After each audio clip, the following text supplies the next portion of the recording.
Gloire à Dieu. Voilà, vous me permettez de parler dans la liberté.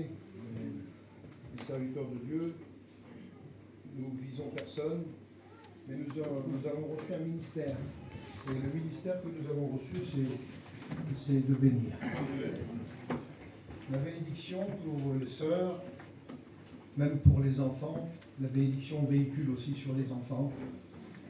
Et aussi avec tous ces frères qui sont ici, qui ont soif de la parole, qui ont soif d'un changement, qui ont soif d'aller plus loin, de comprendre, de connaître. Nous sommes aussi avec, nous sommes dans cette dimension-là. Tu peux enregistrer la prédication, s'il te plaît. Nous sommes dans cette dimension-là et nous avons le grand désir que Dieu se développe en chacun d'entre nous. C'est très important. Nous en avons besoin, mais aussi nous avons des responsabilités en tant que serviteurs de Dieu, mais dans chaque maison, il y a aussi des conducteurs, même s'ils ne sont pas des serviteurs de Dieu, et ils sont là justement pour transmettre à leurs foyers, à leurs enfants, ce qui est convenable, la parole de Dieu. Alors, je voudrais que nous puissions ouvrir la Bible dans la première épître aux Corinthiens, et je vais faire quelques lectures ce matin. Je lirai dans les Corinthiens et dans l'épître aux Romains aussi avec. Donc, je vais commencer, je vais commenter les versets, et je crois que dans cette matinée, je pense qu'il y a quelque chose pour nous. Amen. Pour moi qui vous prêche et pour ceux qui entendent, qui sont ici. Amen. Je commencerai à lire 1 Corinthiens chapitre 1 verset 18. Il est dit ceci.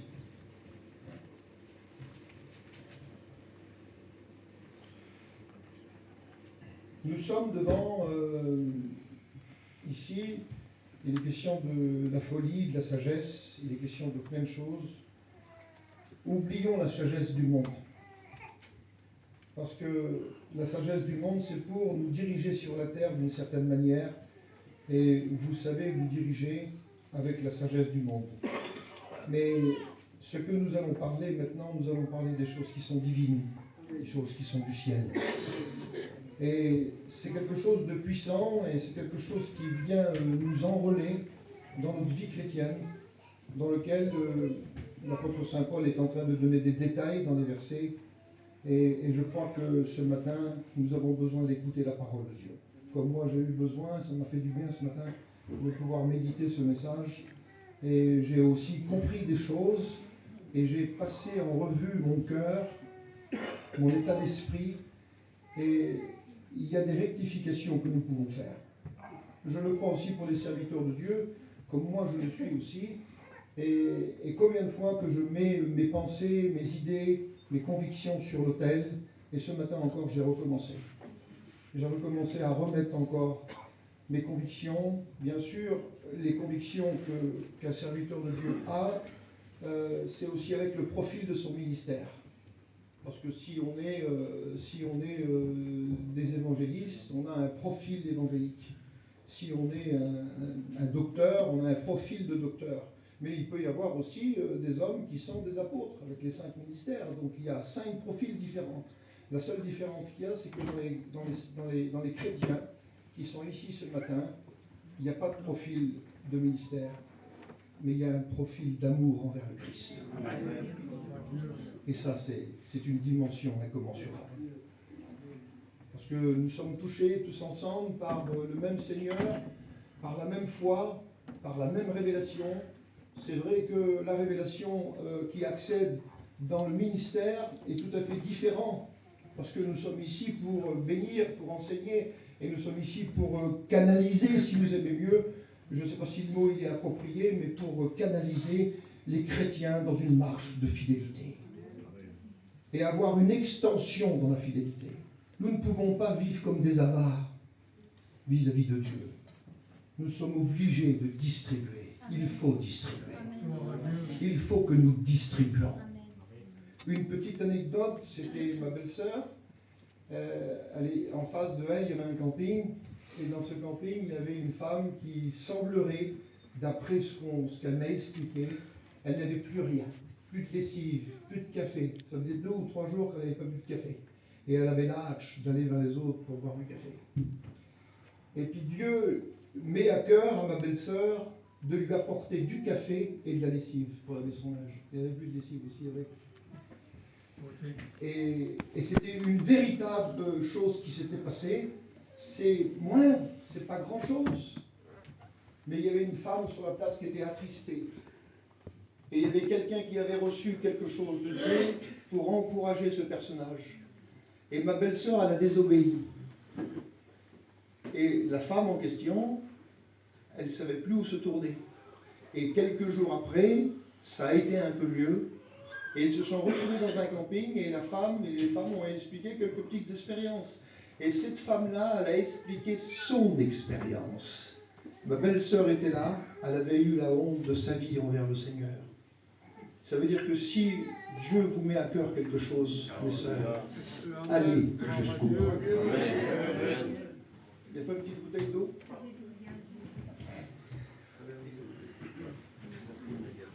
Il ne faut pas se priver de servir le Seigneur. Nous pouvons servir le Seigneur à votre hauteur, à vous, quels que soient les âges que vous avez. Même un enfant peut libérer une parole. Un enfant de 2 ans, de 3 ans, de 4 ans peut libérer une parole. Ça peut tomber dans le cœur d'un adulte. Et cet adulte est repris parce qu'un enfant a libéré une parole. Vous vous rendez compte un petit peu? Donc ça veut dire qu'il y a tout existe. Les enfants sont un sujet de bénédiction. Les sœurs sont un sujet de bénédiction. Que ce soit, peu importe l'âge de la sœur, peu importe le profil de son foyer, peu importe. Marie inconvertie, Marie qui boit, Marie tout ce que vous voulez, mais il y a un profil dans une femme. Parce que Dieu veut servir en travers elle. C'est beau.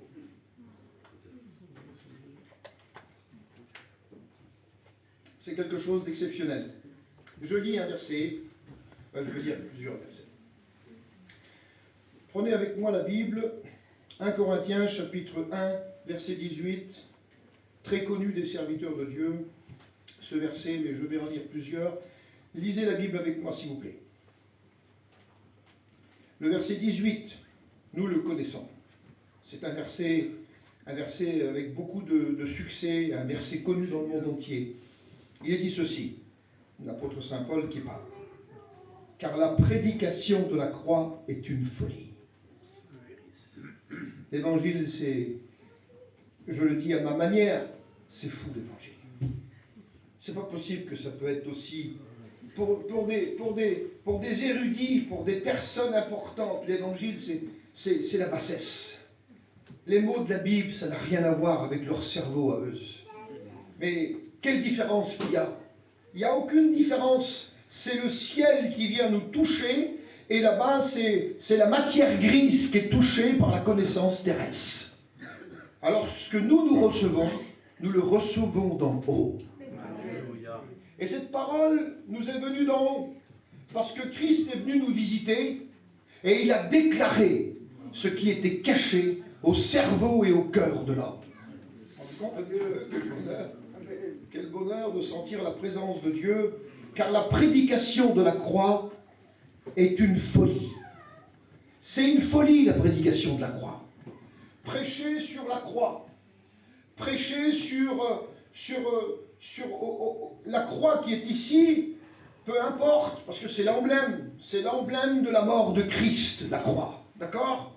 Et ce Seigneur en question qui n'a pas regardé à la dépense, que Dieu n'a pas regardé à la dépense, le seul moyen de salut que nous avons, c'est la folie de la croix. C'est le message le plus inutile pour les érudits, mais c'est le message le plus puissant pour une vieille femme qui a persévéré dans ce qu'elle croit. Pour une jeune fille qui persévère dans ce qu'elle croit. Pour un vieillard, pour un homme âgé de 150 ans, c'est encore une folie pour les autres, mais pour lui, c'est sa puissance. Amen. La puissance de l'Évangile. La puissance de l'Évangile nous transporte. Nous pouvions avoir 100 ans, mais c'est quand même bizarre. Il y a comme des transports d'allégresse.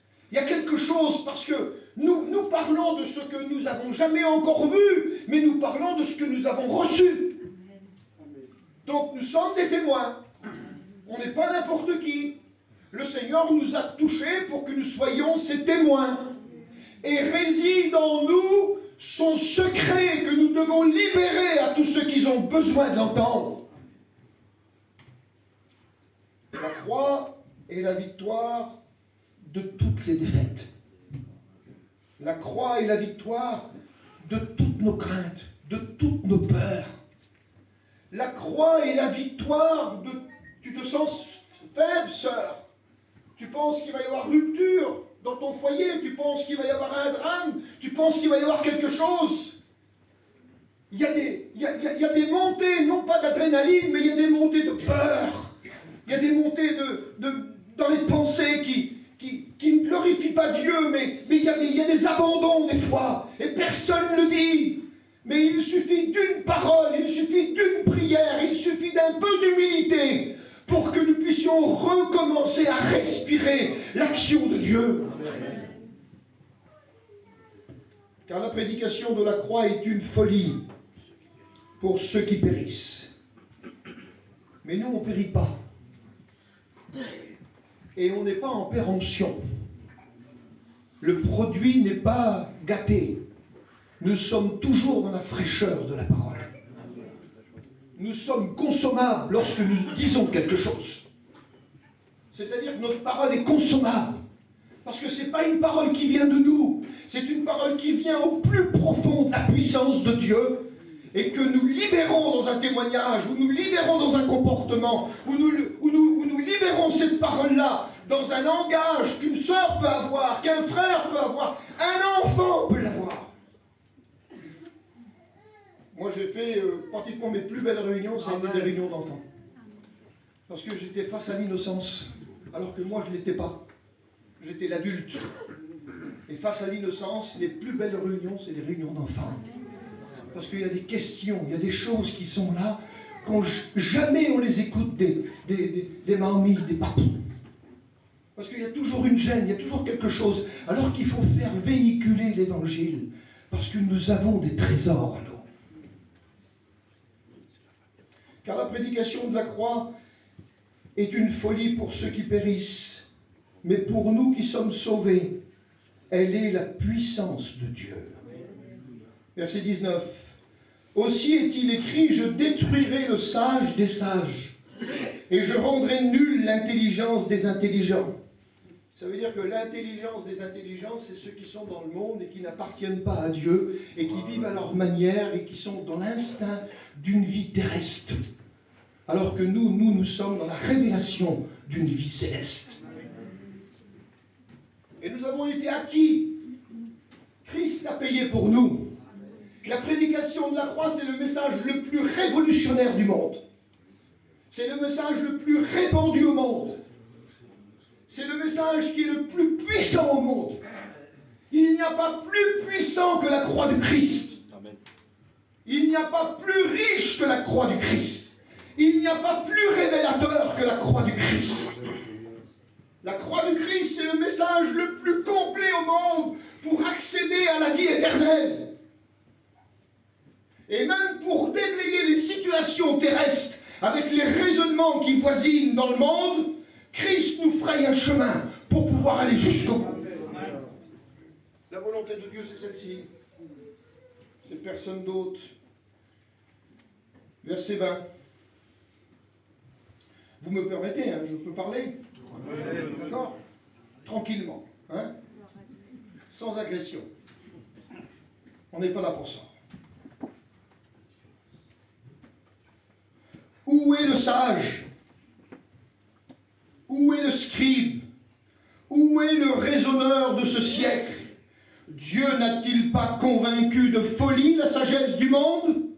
Car puisque le monde, avec sa sagesse, n'a point connu Dieu, il a plu à Dieu dans sa sagesse de sauver les croyants par la folie de la prédication. Nous avons accès au salut avec le message le plus simple au monde. Jean 3,16, car Dieu a tant aimé qu'il a donné son Fils unique. afin que quiconque croit en lui ne périsse point, mais qu'il ait la vie éternelle. Rien qu'en parlant, je sens la présence de Dieu. La vie éternelle. Vous vous rendez compte un peu la possibilité que Dieu nous donne? La possibilité de passer au travers toutes les difficultés du monde. Et si notre cœur est un peu repentant, dans cette repentance, dans cette écoute de la parole, on n'est pas là pour essayer de nous enrichir et de partager nos biens. On n'est pas là pour essayer de vous donner 1 milliard, 2 milliards. Non. Cette prédication et cette élévation que vous sentez en vous et le désir de plaire à Dieu, c'est plus que des milliards. Parce que les hommes ont des milliards, les femmes ont des milliards, ils ont des châteaux, ils ont toutes sortes de choses. La seule différence qu'il y a, c'est qu'ils sont dans l'isolement.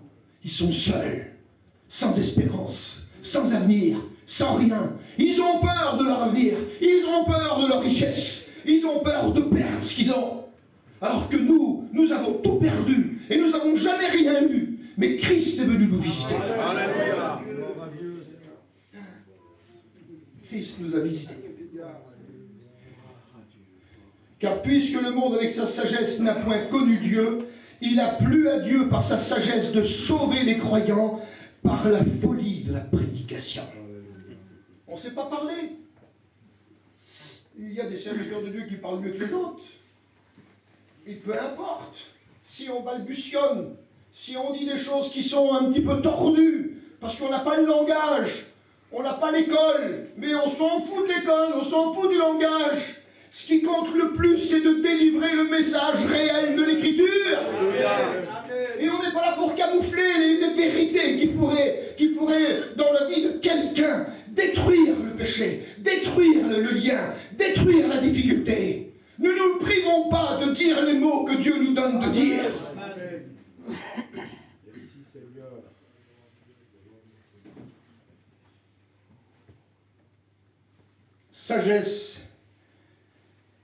Sagesse de sauver les croyants par la folie de la prédication. Les Juifs demandent des miracles. Les Grecs cherchent la sagesse. Verset 23. Nous prêchons Christ crucifié, scandale pour les Juifs et folie pour les païens. Mais pour nous, c'est la puissance de Dieu. Alléluia. Quel message! Attention, je ne suis pas en train de me crâner ce matin, hein, mais je suis fier du message. Fier de cette parole. Parce qu'elle est vivante, elle est permanente. Elle passe dans les cœurs, elle peut filtrer des choses cachées. La parole est là pour découvrir ce que tu caches. La parole est là pour découvrir ce que tu as besoin. Découvrir tout ce qui ne correspond pas et qui te fait tomber, qui te fait revenir. Peu importe. Il faut qu'aujourd'hui, qu'une stabilité soit dans ta vie et qu'elle demeure. Amen.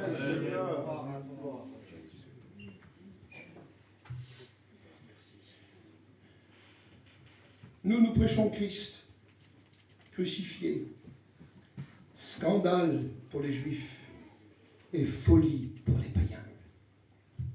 Alors, vous allez changer votre message? Vous allez changer votre message, les serviteurs de Dieu? Nous sommes obligés de prêcher toujours le même message. Amen. Et si on doit encore prêcher encore ce même message, et nous allons le prêcher encore, et moi je vais encore le prêcher.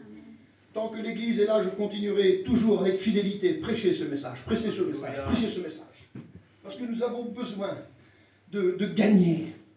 Mais pas gagner pour nous en récompense, mais c'est une joie pour nous de gagner des personnes qui sont dans des embûches, dans des difficultés, qui sont, si vous aimez mieux, sous le gîte de la puissance des ténèbres, qui sont véritablement vulnérables et qui auraient besoin d'affermissement. J'aimerais vous dire que la parole que nous annonçons, les serviteurs de Dieu qui sont ici, c'est une parole qui donne de la conviction, c'est une parole qui nous élève, c'est une parole qui fait des fondements. Et personne ne peut déstabiliser ce que Dieu donne. Amen. Que Dieu soit béni, le Seigneur est béni éternellement. Et je continue.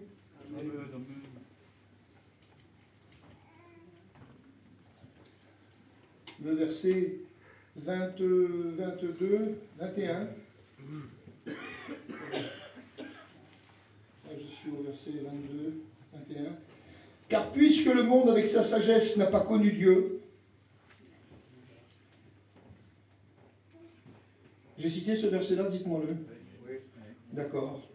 Nous prêchons Christ crucifié, scandale pour les Juifs et folie pour les païens. Mais puissance de Dieu et sagesse de Dieu pour ceux qui sont appelés étant juifs et étant grecs. Ça veut dire que si ces juifs et que ces grecs-là veulent se conformer à une forme d'humilité officielle, alors Dieu parle aussi aux juifs et il parle aussi aux grecs. Les deux oppositions de l'époque, les cerveaux de l'époque, Israël et les Grecs. Verset 25, car la folie de Dieu est plus sage que les hommes, et la faiblesse de Dieu est plus forte que les hommes. La force de Dieu donnée à une femme faible, donnée à un serviteur de Dieu faible. Ça arrive. Je connais cette faiblesse. Je connais les manquements. Je connais les choses qui ne correspondent pas à mon comportement parfois. Et j'en ai honte. Je ne me gêne pas de vous parler dans la liberté. J'en ai honte parce que je suis repris par la parole. Il suffit de l'ouvrir pour en être repris. Il suffit de venir à la réunion pour en être repris. Un enfant peut nous reprendre. Si Dieu est capable de faire bouger les lèvres d'un enfant, eh bien Dieu est capable de le faire et un enfant peut reprendre un vieillard. Parce que nous discernons quelque chose, c'est pas normal qu'un enfant puisse parler comme ça. Même s'il dit un tout petit mot de rien du tout. Papou, t'aimes bien le Seigneur, toi? Tu peux être repris et revenir à Dieu. Parce que de la bouche de l'enfant véhicule une direction de Dieu. Je continue. Verset 24. Mais Dieu a choisi les choses folles du monde pour confondre les sages. Dieu a choisi les choses faibles du monde pour confondre les fortes. Et Dieu a choisi les choses viles. Viles, c'est bas, c'est inutile, c'est pas considéré pour les autres, c'est quelque chose d'inutile. Voilà, Dieu a choisi les choses viles du monde et celles qu'on méprise. Là, c'est encore plus bas. Nous méprisons certains hommes, nous méprisons certaines choses, nous méprisons certains peuples, nous méprisons celles qui ne sont point pour réduire à néant celles qui sont. Je relis le texte. Dieu a choisi les choses viles du monde pour celles qu'on méprise, celles qui ne sont point pour réduire à néant celles qui sont. Verset 29. Afin que personne ne se glorifie devant Dieu. Ça veut dire que tu as reçu quelque chose, sœur, crame-toi pas. Tu as reçu quelque chose, prédicateur, parle-en pas. C'est entre toi et Dieu. Amen. Si tu fais de la publicité sur ta vie, sur ton ministère, il y a de l'orgueil.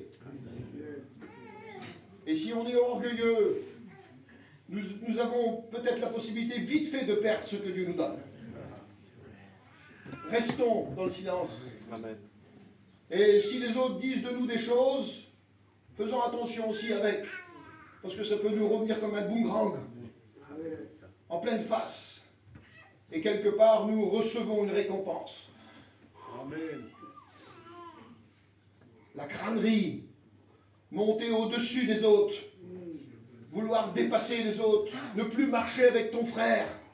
Pourquoi? Parce que tu te prends pour quelqu'un, parce que tu te prends pour une femme de Dieu, tu te prends pour un homme de Dieu. Restons à notre place. Si nous sommes sauvés, c'est par grâce. Par le moyen de la foi. Et le moyen de la foi, c'est toi qui l'as prononcé. Parce que la foi existe. Mais par le moyen de la foi, et quelle que soit la foi que tu as eue à ce moment-là, si c'est seulement un milligramme de foi, ta prière est exaucée. Parce que tu y crois fermement. Merci à Dieu pour sa grâce, parce qu'il nous a donné ce que nous n'avons pas. C'est facile pour les gens du monde, c'est facile pour les riches, c'est facile aussi avec même pour les pauvres, Parce que l'autre, il a 1 milliard, mais l'autre, il a 100 euros. Et quand il a 100 euros, là, on croirait qu'il a 1 milliard. Je le dis avec beaucoup de respect pour cette assemblée. On n'est pas là pour dénigrer, on n'est pas là pour rabaisser. Mais ce que je le dis à la vie de tout le monde. Parce que le monde est de cette façon-là. Nous, les gitans aussi, nous sommes de cette façon-là. Les gars, que ce soit n'importe qui, n'importe quelle nationalité du monde entier, voilà ce que réside dans l'homme. Voilà ce que réside dans la femme. Il n'y a que Dieu qui vient et qui vient enrichir. T'as un tout petit peu, il vient enrichir. Au départ, t'as rien, mais si l'homme de Dieu, il vient, il crée la foi. C'est ça. Parce qu'elle attendait de finir ce qu'elle avait, la femme en question, où Élie est venu, et puis là, à ce moment-là, il y avait un problème. Et puis là, elle n'avait plus rien. Son mari n'était pas là, il n'y avait plus rien du tout. Les enfants, c'était la misère complète. Qu'est-ce que tu as? Un petit bout de pain. Eh ben, un petit bout de pain. C'est quoi un petit bout de pain? Quand il y a la famine, c'est quoi un petit bout de pain quand il n'y a plus d'eau, qu'il n'y a plus rien? Il n'y a plus rien qui peut pousser, il n'y a plus rien du tout. C'est quoi un petit bout de pain? C'est rien! Mais elle a voulu le partager. Et quand tu partages, quand tu donnes, Dieu te donne. Amen.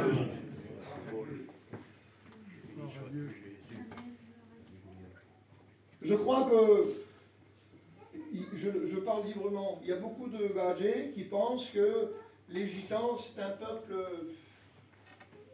très simple. Ils ne sont pas beaucoup orgueilleux, les gitans. Hein. Peuple très simple, c'est des gitans, ils font des feux, tout ça. Il n'y a même plus de feu, de toute façon. Il n'y a que de la grillade. C'est pas mal déjà. Mais une chose qui est sûre, c'est que comment qu'ils nous voient les sédentaires? Ah, c'est des gens qu'il faut aider, c'est des gens que... Les riches parlent comme ça, mais ceux qui sont de la classe basique ne parlent pas comme ça. Ils ont autant de soucis aussi. La seule différence qu'il y a, c'est que les gitans ont changé. Ils sont devenus orgueilleux. Il y a eu du changement. C'est pas les gitans d'avant, hein. Avant, c'était la simplicité. Moi, je me rappelle, ma mère, elle avait des oncles, des hommes importants. Et puis, les femmes, ils allaient en ville, donc il y avait des sous. Et puis, quand ils arrivaient sur les places, ils ne faisaient pas pour se faire voir, mais ils donnaient tout de suite aux pauvres. Et le manger, il y avait des grandes marmites, il y avait tout. Mais de toute façon, ça s'est fait dans toutes les familles, ça.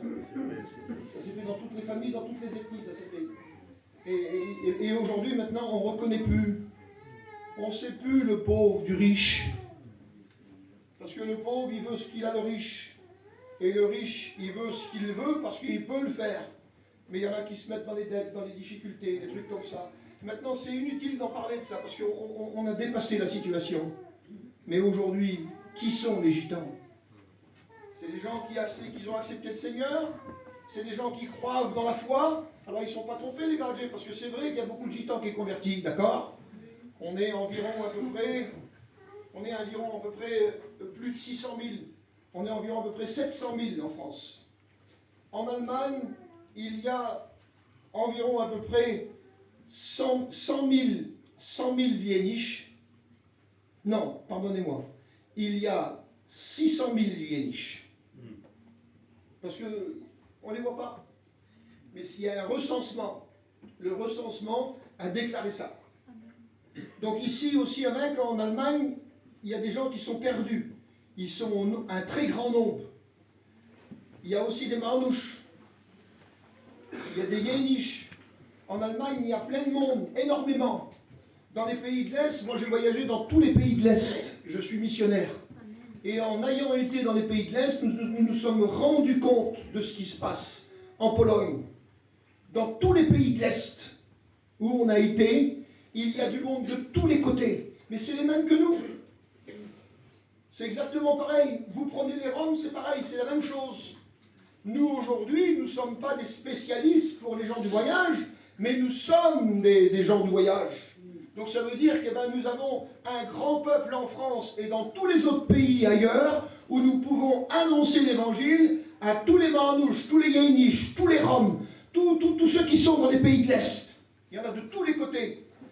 Donc ça veut dire qu'aujourd'hui, dans ce que nous sommes en train de vivre, il y a, je vous le dis devant Dieu, une grande évangélisation au milieu du peuple. Très grande. La plus grande évangélisation qui se fait à l'heure actuelle, elle se fait en France. Parce qu'on a environ à peu près 3000 prédicateurs. Il en faudrait plus encore. Il en faudrait plus pour les pays de l'Est. Il en faudrait plus aussi avec en France. Des prédicateurs actifs. Des hommes qui pensent à eux et qui manifestent véritablement une évangélisation pour sauver les âmes. C'est ce que nous voulons, c'est ce que nous désirons. Laissons-nous entraîner par la volonté de Dieu. Le verset, laissez-moi lire, s'il vous plaît. Verset 28. Dieu a choisi les choses viles du monde. Attention, quand je dis viles, c'est des choses qui n'ont pas beaucoup d'importance par rapport à l'humanité, si vous aimez mieux. Parce que tous les gadgets qui sont élevés en dignité, en tout ce que vous voulez, les rois, les princes, les gadgets qui sont dans la ville, partout, mais aujourd'hui, personne ne faisait attention à nous. Et nous avons trouvé le Seigneur. Pas tous, hein, parce qu'il y a encore plein de voyageurs, de manouches, de yéniches en France qui ne connaissent pas Jésus. Et vous savez aussi avec que tous ces gens-là évangélisent aussi avec les sédentaires. Quand les femmes vont chiner, quand les hommes vont chiner, il y a des paroles de Dieu qui se libèrent. Je crois qu'il faut vous engager à libérer des paroles de Dieu. Amen. Le temps est arrivé, nous sommes dans un compte à rebours de la fin. Et si vous voulez travailler pour Dieu, alors essayez de vous procurer des petits prospectus, des petits livrets, des petits versets que tu peux donner à quelqu'un. Pourquoi? Parce que le temps est arrivé. Nous sommes dans une période finale de la fin. Les pasteurs, vous êtes d'accord? Je lis encore. Dieu a choisi les choses viles du monde et celles qu'on méprise, qui ne sont point, pour réduire au néant celles qui sont, afin que personne ne se glorifie devant Dieu. Or, c'est par lui que vous êtes en Jésus-Christ, qui par la volonté de Dieu a été fait pour nous sagesse. Christ a été fait pour nous sagesse, justice, sanctification, rédemption, salut. Verset 31, afin, comme il est écrit, que celui qui se glorifie dans le Seigneur. Nous ne pouvons pas dépasser la mesure de se glorifier. Parce que si nous passons la mesure de se glorifier, c'est de l'orgueil. Et l'orgueil, il n'y a aucune récompense dans l'orgueil. Il n'y a aucune récompense dans la compétition. Il n'y a aucune récompense dans des choses qui sont saines déjà.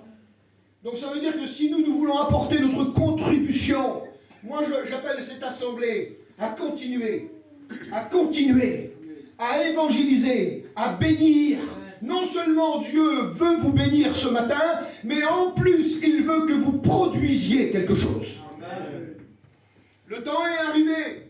Je le dis aujourd'hui parce que je le prêche de cette façon-là. C'est pas parce que le temps est arrivé, mais nous sommes dans le temps de la fin. Et il y a un petit compte à rebours qui est en train de perdre sa décote dans le sens du temps. Donc ça veut dire qu'il faut se mettre au travail.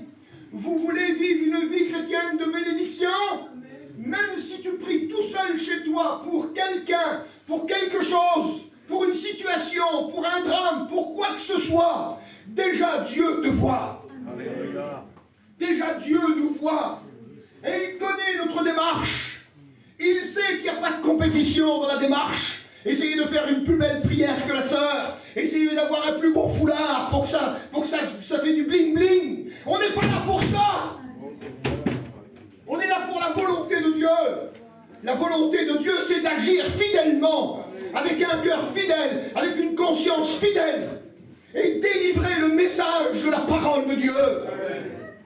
On n'est pas là pour enfiler des aiguilles, des perles. On est là pour donner.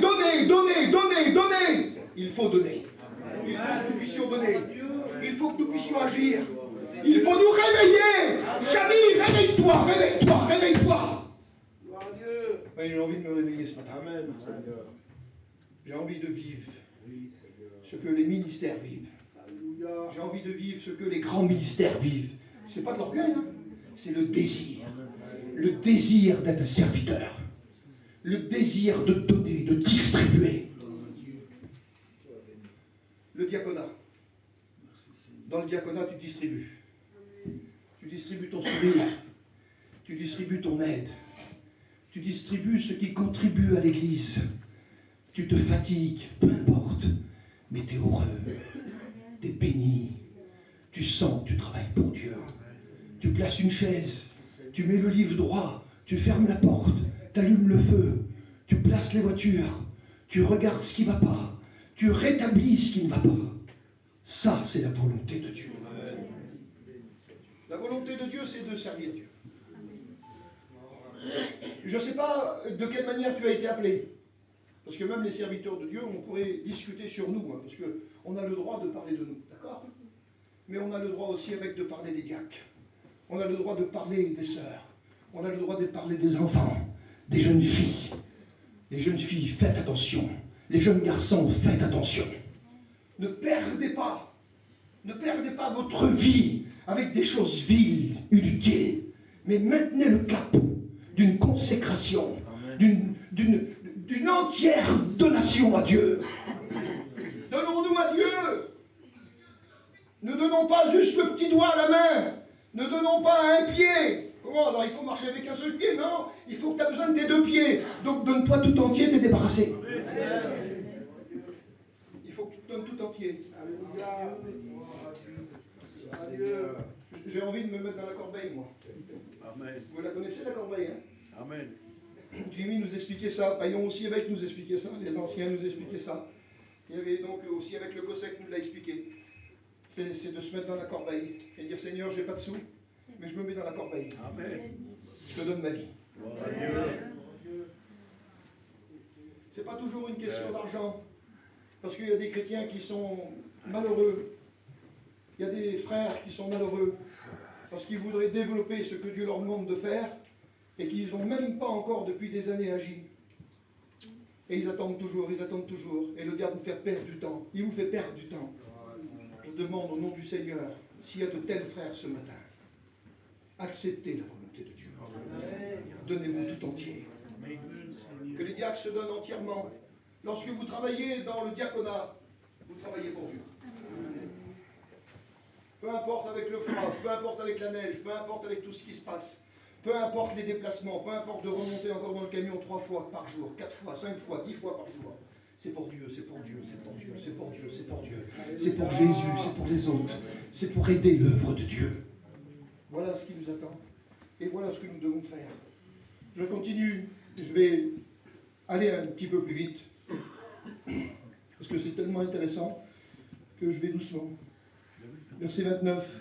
Afin que personne ne se glorifie devant Dieu. On ne peut pas se crâner.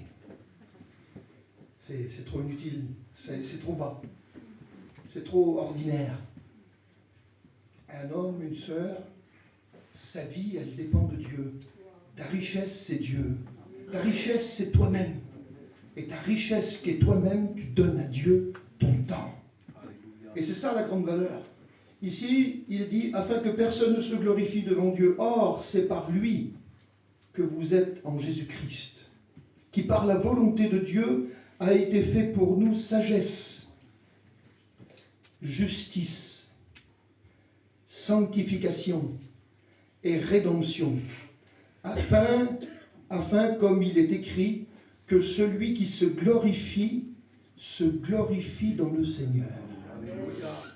Parce que celui qui se glorifie, des fois, il y a un petit peu de char et peine dedans. Il y a une petite pointe d'orgueil, il y a quelque chose. Je ne sais pas, on est de la terre. Si on ne fait pas attention dans la nouvelle naissance que nous avons reçue, nous allons libérer des atmosphères d'orgueil. Ça rime à rien. C'est des atmosphères d'humilité qu'il faut émaner. Nous devons émaner de l'humilité. Nous devons émaner de la tranquillité, d'un esprit doux et paisible. On n'est pas là pour se faire la guerre, on n'est pas là pour faire de la compétition, on n'est pas là pour faire mieux que la sœur. Fais ce que toi, tu dois faire, même si tu le fais plus mal que la sœur, mais si tu es tout entier pour le faire, Dieu te voit. C'est pas vouloir dépasser les autres, c'est faire à la force que tu as, et tu développes ta force dans ce que tu mets pour le Seigneur, alors ta récompense se trouve là. Pas la peine de te dépasser. Si le Seigneur veut que tu ailles plus loin, et il faut faire attention au danger, parce que ceux qui montent un petit peu en dignité spirituelle, ils auraient tendance à faire de l'ombre à ceux qui veulent venir et qui ont peur de perdre leur propre travail. Mais c'est quoi de perdre son travail? Ça rime à quoi? Parce qu'on ne sait pas si Dieu veut que quelqu'un arrive auprès de toi, que ce soit une sœur ou un frère, alors je mets plutôt sur un frère, d'accord? Quelqu'un arrive auprès de toi, et quand il arrive auprès de toi, toi tu crois que c'est ton rival. Mais en définitive, Dieu veut t'enlever parce qu'il veut te donner quelque chose de supérieur, tu ne le conçois pas, alors que Dieu, lui, prépare ton remplacement pour toi te propulser dans une dimension autre. C'est quoi qui t'intéresse? De rester à ta place ou d'être propulsé dans une dimension qui est dans la volonté de Dieu? Alors nous avons besoin de sagesse, de tranquillité. Nous avons besoin de comprendre. Nous avons besoin de réaliser. Et là, je parle à tous les ministères qui sont ici. Il n'y a personne qui peut prendre ta place. Mais par contre, tu peux être déplacé donc, pour une dimension autre, dans laquelle tu inspires et que tu ne discernes pas. Et ça fait naître la dispute. Parce que tu as l'impression que quelqu'un veut prendre ta place et que toi, tu vas être mis à la poubelle. Alors que Dieu veut te déplacer pour te donner un tremplin. Parce qu'il veut te former sur un autre chemin pour avoir de l'extension et que tu sois un homme ouvert pour créer une situation qui vient de Dieu, quel que soit où tu dois aller. Amen. Et peut-être que jamais tu quitteras cette assemblée, mais tu auras une autre dimension. C'est important tout ça. Je continue encore un peu. Maintenant, je vais lire dans l'Épître aux Romains et je vais terminer. Alors, l'Épître aux Romains.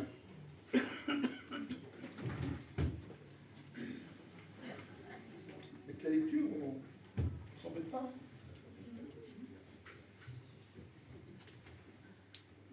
Romains chapitre 8, verset 27, s'il vous plaît. Prenez Romains chapitre 8, verset 27. Romains 8, 27. Nous allons analyser ces versets qui vont peut-être encore donner des réponses à certains. Moi, ce matin, je me suis senti dans cette affaire. Les frères, ce matin, je me suis senti dans cette affaire. Gloire à Dieu. Parce que Dieu est capable de faire ce qu'il veut. Ici, Romains 8, 27, il est dit ça. 8, 27. Celui qui sonde les cœurs connaît la pensée de l'esprit. Vous vous rendez compte un petit peu de quoi on est en train de parler et de quel livre Dieu nous a donné? Quelle inspiration? Quelle dimension de découverte? Nous découvrons des choses que nous avons besoin. 27.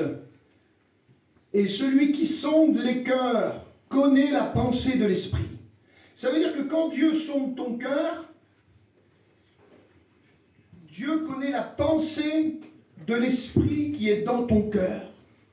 Alors que toi, tu ne la connais pas encore et tu as besoin de la découvrir et il te faut encore plus de traces, plus de choses pour la comprendre. Et là, ici, dans le texte, il est dit ceci, « Et celui qui sonde les cœurs connaît la pensée de l'esprit parce que c'est selon Dieu qu'il intercède en faveur des saints. » Ça veut dire que l'intercession que tu crées, l'intercession de ta prière, l'intercession de ton dévouement, de ton développement, ils sont de ton cœur. Et il sait que dans ton cœur, il y a une inspiration, il y a peut-être une direction, et il sait dans ton cœur que cette inspiration, ce que tu es en train de vivre, c'est un déplacement ou c'est autre chose que la place que tu détiens à l'heure actuelle. Je ne sais pas si je me fais comprendre. C'est quelque chose de personnel. C'est quelque chose de personnel. et c'est cette personnalité de l'action de l'Esprit dans nos cœurs, parce que lui, il sait que Dieu est capable de déposer des choses et l'Esprit sonde tout. Ça veut dire quoi? Ça veut dire qu'il y a déjà un autre projet que toi, tu n'en as pas encore conscience, mais que tu peut-être inspires, ou alors même si tu n'inspires pas à un autre projet, ça veut dire quoi? Ça veut dire que déjà, ce que Dieu a créé par l'action du Saint-Esprit, c'est qu'il y a maintenant un développement d'une direction, de quelque chose d'autre, dans lequel maintenant le Saint-Esprit, Jésus t'appelle à marcher pour découvrir la chose que Dieu veut te donner. Amen. Il faut comprendre véritablement que dans cette forme d'explication, celui qui sonde les cœurs connaît la pensée de l'Esprit. Ça veut dire que l'Esprit est en train de faire quelque chose dans ton cœur et que toi, tu sais qu'il va y avoir un changement ou tu ne sais même pas qu'il y a un changement, mais tu te sens tout à fait différent à la place où tu es et tu sens quelque chose d'autre, mais tu ne sais pas le discerner et tu n'arrives pas à le comprendre. Et là, il ne faut pas se précipiter, parce que c'est le temps qui va permettre que l'Esprit encore remplit plus ton idée, tes pensées, ta direction, dans lequel Dieu veut établir un homme quelque part, on ne sait pas où, mais Dieu commence par l'action du Saint-Esprit et montrer un chemin qui est dans le désert. C'est l'inconnu. Nous nous dirigeons avec des pancartes signalétiques. Ça veut dire que si on veut aller, là c'est pas tellement gênant de partir d'Avignon pour aller à Védène. Je suis sûr que vous n'avez même pas regardé les pancartes. Mais une chose qui est sûre, c'est que si tu pars d'ici et que tu vas à Tombouctou, il faudrait déjà d'abord savoir où c'est Tombouctou. Donc ça veut dire qu'il y a un chemin pour y aller. Ou alors, je ne sais pas, dans un pays africain, peu importe. Il y a un chemin pour y aller. Mais là, il y a un chemin qui est tracé par l'action du Saint-Esprit, mais toi, tu n'en as pas la connaissance, mais il va y avoir un développement dans lequel des appels vont se faire, des ressentiments d'esprit, des actions puissantes de Dieu. Toi, tu t'obstines à rester ici alors que Dieu te veut ailleurs. Alléluia. Voilà aussi, je le dis, et là je ne veux pas me gêner, mais je le dis avec beaucoup d'amour pour mes frères, parce que je suis aussi avec le même personnage qui ne comprend pas tout. Donc je n'ai pas à me glorifier ce matin, parce que si vous ne comprenez pas, moi aussi il y a des choses que je ne comprends pas. Comme ça on est débarrassé. Dieu est capable de tout. Et nous avons besoin, nous les hommes, de temps pour comprendre. Alors que l'esprit est beaucoup plus rapide que nous. Et Dieu connaît les desseins des hommes. Lui, il est appelé au ministère. Il n'y a pas longtemps. Il s'est levé il n'y a pas longtemps. Et il y a quelque chose qui travaille dans son cœur. Ce matin, on a eu une conversation. Hier soir, on a eu une conversation. On a parlé ensemble. Il y a des chemins dans le cœur des hommes. On n'est pas égal tous autant que nous sommes. Ce que toi tu développes, c'est toi qui le développes. Parce que Dieu t'a donné à le développer à ton profil. Il a donné à chacun de notre profil à développer quelque chose. Tu es un évangéliste, j'en suis un aussi. Si tu es un évangéliste, comment ça se fait qu'on ne fait pas les mêmes choses? Parce que tu développes quelque chose. Pourtant, tu fais aussi les miracles qu'un évangéliste doit faire. Tu fais aussi avec des choses qu'un évangéliste doit faire. Tu fais aussi ce qu'un pasteur doit faire. Un pasteur doit faire, il s'occupe de ses brebis. Et il y a des pasteurs qui s'occupent de ses brebis, mais différemment. Mais c'est dans la même direction, la même chose. On ne peut pas dire sur ce pasteur qui ne fait pas comme toi, ah ben celui-là il est bizarre, il fait des autres choses. Mais peu importe, le profil n'est pas les mêmes, on n'est pas un clonage. On est des personnalités de Dieu dans lesquelles Dieu met son plan, parce que si tout l'autre il le fait en tant que pasteur et il développe quelque chose, mais dans le pastoral il manque encore des choses pour des chrétiens qui ont besoin, et le profil du deuxième ou du troisième ou du 10e pasteur va avoir un profil pour aller chercher quelqu'un d'autre et développer quelque chose. Et c'est ça la volonté de Dieu. Je ne sais pas si tu as reçu un ministère de pasteur, mais si moi j'en ai un aussi, alors on est dirigé par un profil de l'esprit. Et c'est l'esprit qui nous dirige. Et si nous sommes dans la même église tous les deux, toi tu vas développer quelque chose que moi je ne vais pas développer. Mais moi je vais développer quelque chose que toi tu ne peux pas développer. Parce que c'est le ministère que je reçois. Et toi c'est le ministère que tu reçois. Ça veut dire que, écoutez, ne parlons plus sur les pasteurs. Ne parlons plus sur les évangélistes, les docteurs. Ne parlons plus sur les prophètes. Ne parlons plus sur ces hommes-là. Laissez-les tranquilles, je vous en supplie, au nom du Seigneur. Comment ça se fait qu'il ne fait pas comme un pasteur? Parce que dans des pasteurs, il peut y avoir des milliards de profils. Alors laissez-nous tranquilles. Laissez-nous vivre le ministère à la dimension que l'Esprit veut le développer. T'es un pasteur? Oui, t'es un pasteur.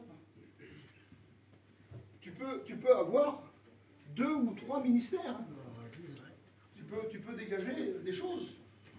Et tu peux être un apôtre aussi avec. Mais la seule différence qu'il y a, c'est qu'en tant que pasteur, chaque pasteur, dans l'église, comment ça se fait que lui ne vient pas et que l'autre y vient? Parce qu'il y a un partage de rayonnement dans le secteur. Il y a un partage. Et puis un jour c'est l'autre, un jour c'est l'autre. Mais Dieu donne des profils. Vous voulez que je vous dise quelque chose?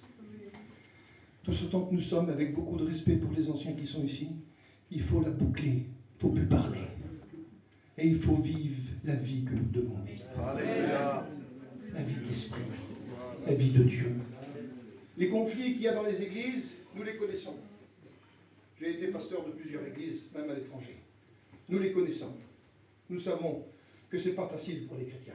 Mais si les chrétiens ne sont pas contents, alors à ce moment-là, il faut aller les trouver et leur expliquer des choses. Il faut leur parler du ministère que nous avons reçu. Il faut dire des choses. Vous êtes les sujets de la bénédiction, et là on a les acteurs de la bénédiction. Les pasteurs sont les acteurs de la bénédiction. Ça veut dire quoi? Ça veut dire que c'est eux qui, par la parole, qui par la prédication, enrichit vos cœurs, enrichit vos vies, Amen. bénit vos vies, parce que Jésus veut que vous puissiez vous élargir. Il veut que les chrétiens s'élargissent. Alors maintenant, moi je vous tiens à compte dans cette affaire. Il y a beaucoup de chrétiens qui sont toujours en train de se plaindre et qui restent sur leurs difficultés, alors qu'ils regardent toujours les mêmes problèmes et qu'ils auraient besoin de s'élargir aussi. Je vous demande, chrétiens, de vous élargir. Que votre esprit aille au-delà de ce qu'elle est aujourd'hui. Que votre champ d'action soit autre que ce que vous vivez aujourd'hui. Il faut que vous puissiez vous élargir. Il faut que votre vision soit plus grande. Parce que si la vision est restreinte, alors l'Église sera restreinte. Vous allez restreigner. Vous allez par vous-même. Ah, c'est pas terrible. Ah, il n'aurait pas dû faire ça. Il n'aurait pas dû dire ça. Mais qu'est-ce que vous pensez, vous croyez que c'est vous qui allez mettre les mots dans la bouche du pasteur? Ce matin, c'est pas vous qui mettez les mots dans ma bouche. C'est le Seigneur qui les met, les mots dans ma bouche. Et il les met pour vous éclairer. Amen. Je veux bien aider mes frères, parce que nous sommes aussi dans la prédication, et dans la prédication, on n'est pas là pour être les numéros 1. Il n'y a pas de numéro 1. Ce qui compte, c'est la révélation de la parole, la compréhension de la parole, l'extension de la parole. Combien de fois vous avez encore une fois oublié de dire à vos familles inconverties? Vous êtes toujours en train de vous engraisser à vous et vos familles inconverties, même s'ils sont durs, s'il y a une percée compliquée des murs de leur maison, de leur cœur, il faut encore renouveler vos prières, renouveler vos jeûnes, pour que les barrières tombent, pour que les portes tombent, soient cassées, brisées. Et vous verrez que l'Église ne sera pas encore... Il y a quand même des années que ça dure ici. Hein? Moi je suis venu aussi, il y a des années que je suis venu ici. Je ne trouve pas à dire sur l'Église, mais une Église, elle doit... Les murs doivent s'allonger. Et puis si on ne peut pas le faire ici, alors il faut faire une autre église. Amen. Il faut qu'il y ait ici, sur Avignon, des églises de voyageurs, de Yéniche. Il faut qu'il y ait au moins une dizaine. Allez, tant pis, voilà. Je le dis avec de l'amour, mes frères. Parce que je sais que vous êtes intéressés à ça. C'est la quête du serviteur de Dieu pour quelque chose de bénédiction.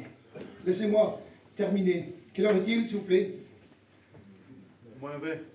Vas-y, c'est midi moins 20. Encore un peu? Vas-y. Je vais terminer. On est là pour ça.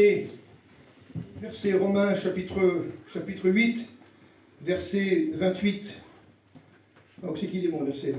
Romains 8, 28. Voilà. Nous savons du reste que toute chose concourt au bien de ceux qui aiment Dieu. Alléluia. de ceux qui sont appelés selon son dessein. Mais attention, hein, Dieu fait un dessein pour toi, hein, parce qu'il t'appelle selon le dessein qui est ton profil. Les serviteurs de Dieu, vous êtes d'accord avec moi? Nous n'avons pas tous le même travail, mais nous avons un profil à développer. Ça veut dire que Dieu fait spécialement un dessein pour toi, parce que tu existes, et qu'il veut se servir de toi. Et dans ce que tu dois comprendre dans la prédication, c'est que maintenant il faut te réveiller, frère chrétien, parce que le Seigneur veut que tu émanes de ton profil pour donner aux autres qui ont besoin. Alors tu te dis, toi, oui, mais il y a des frères qui le font. Arrête de dire ça. Parce que Dieu, s'il veut t'enrôler dans cette situation-là, c'est qu'il a décidé de te donner un chemin et il veut marcher avec toi. Je continue. Verset 28, verset 29. Car ceux qu'il a connus d'avance, ça veut dire que toi tu ne connais pas d'avance, mais lui il connaît, il a un tour de puissance, de connaissance, avant même que tu te dises, je m'ennuie ici moi, je voudrais bien travailler pour le Seigneur. Oui d'accord, mais tu ne discernes pas que Dieu est en train de t'appeler, non pas seulement au ministère, mais ça peut être le diaconat, ou ça peut être la vie d'une vie chrétienne avec un développement de puissance, un développement de bénédiction. Et là, ici, dans le texte, il est dit ceci, nous avons du reste que toute chose concourt au bien de ceux qui aiment Dieu et de ceux qui sont appelés selon son dessein. Verset 29.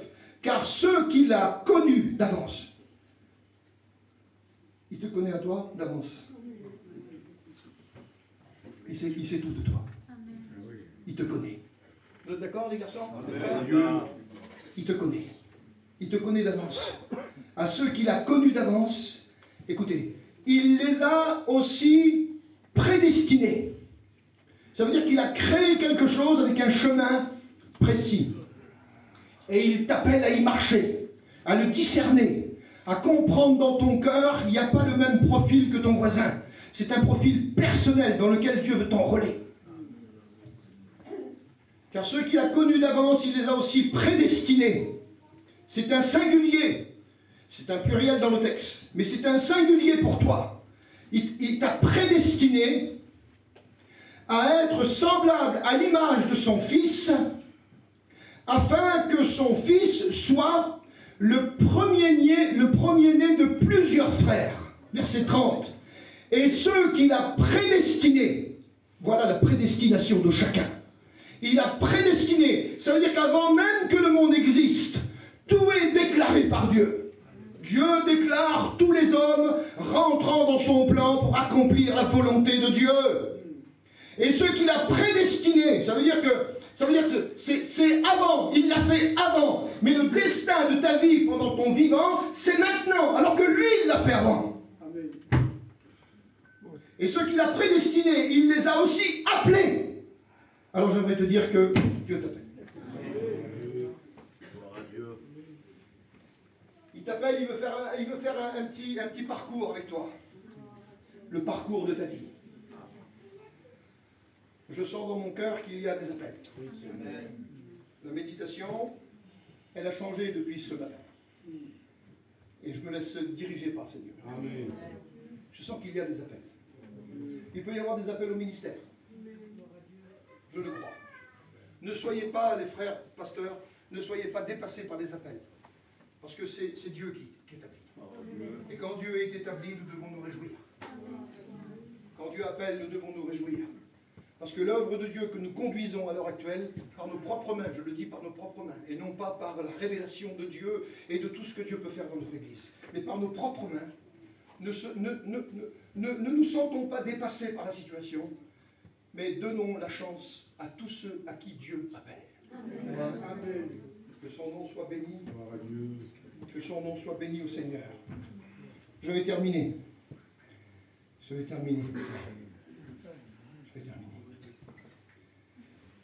Ceux qu'il a prédestinés, il les a aussi appelés. Et ceux qu'il a appelés, il les a aussi justifiés. Et ceux qu'il a justifiés, il les a aussi glorifiés. La gloire. La gloire que tu ne vois pas, mais la gloire que tu ressens. La gloire qui... c'est pas visible ce que tu es en train de vivre. c'est caché dans ta conscience, c'est caché dans ton cœur, c'est caché dans ton cerveau. Et tu es en train de vivre quelque chose de glorieux. Eh bien, Dieu t'appelle. Le Seigneur t'appelle. Alors, laissez-moi lire, s'il vous plaît, encore un peu, et j'aurai terminé. Et ce qu'il a prédestiné, prédestination, attention, hein, ça veut dire que c'est avant que les choses arrivent. C'est-à-dire qu'il y a une destination pour toi, mais Dieu prend le devant sur toi. Et en prenant le devant sur toi, il veut te faire rentrer dans les sillages de la destinée pour toi. Appelés, il les a aussi justifiés. Et ceux qu'il a justifiés, il les a aussi glorifiés. Il y a de la gloire dans le service. Il y a de la gloire, attention, la gloire que nous partageons, mais il y a de la gloire sur celui qui repose dans le service. Il y a une gloire éternelle. Que dirons-nous donc à l'égard de ces choses? Si Dieu est pour nous, qui sera contre nous?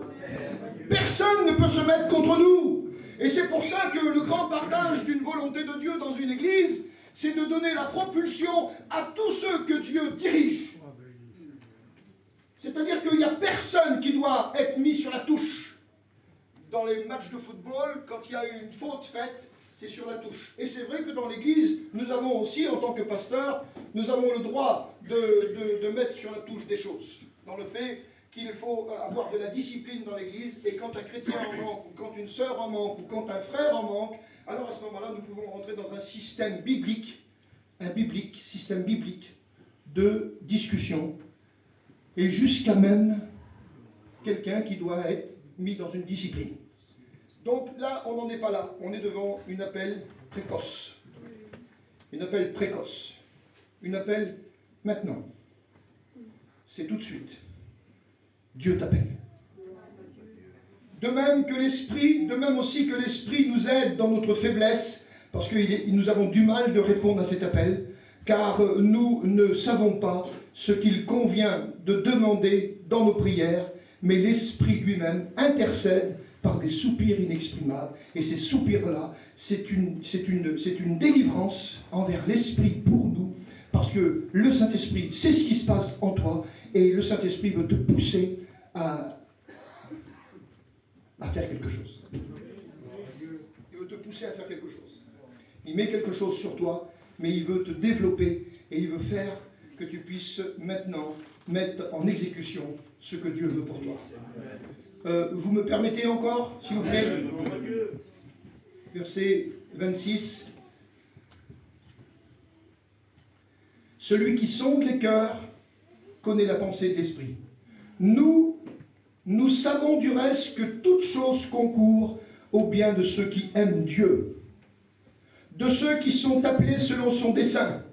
Car eux qu'il a connus d'avance, il les a aussi prédestinés. Ça veut dire qu'il les a mis dans un chemin d'une direction à lui. Il les a prédestinés à être semblables à l'image de son Fils, afin que son Fils soit le premier-né de plusieurs frères. Et ceux qu'il a prédestinés, il les a aussi, et je le dis, c'est marqué, il les a appelés. Et à ceux qu'il a appelés, il les a aussi justifiés. Il ne travaille pas avec n'importe qui, le Seigneur. Il travaille avec un homme et une femme propres dans la volonté de Dieu. Et s'il y a des casseroles qui font du bruit derrière ton dos, ça veut dire que le Seigneur, il veut déjà se charger d'éliminer tout ce qui ne glorifie pas son nom pour justement te donner un chemin dans sa volonté. Que dirons-nous donc à l'égard de ces choses? Si Dieu est pour nous, qui sera contre nous? On va prier le Seigneur. Prions. On va prier Dieu. Et je le dis comme je le conçois. Et je ne prêche pas que ces messages-là. Mais ne croyez pas, surtout pas. Je veux simplement délivrer ce que Dieu a mis sur mon cœur. Amen. Et en le délivrant, là maintenant, j'étais troublé ce matin. Mais en le délivrant maintenant, je suis apaisé. Amen. Parce que j'ai délivré le message que Dieu a voulu que je donne. Donc ce matin, nous allons prier. Et je ne vais pas je ne vais pas appeler personne. Parce que ce que tu vis, c'est dans ton cœur. Et tu dois encore le vivre. Mais au moment voulu, on dit dans le texte, au moment opportun. Même pas marqué dans le texte, non, c'est pas marqué. Mais c'est le moment opportun, c'est le moment le plus important, c'est le moment qui se décide, c'est le moment qui doit agir. Et tu dois être en conformité avec le ciel, tu dois être en conformité avec le Saint-Esprit, tu dois être en conformité avec Jésus, avec le Père. Tu dois être en conformité avec ce que la Bible déclare sur ta vie. Et que maintenant, il n'y a aucune retenue. Tu sais ce que tu dois faire, alors fais-le.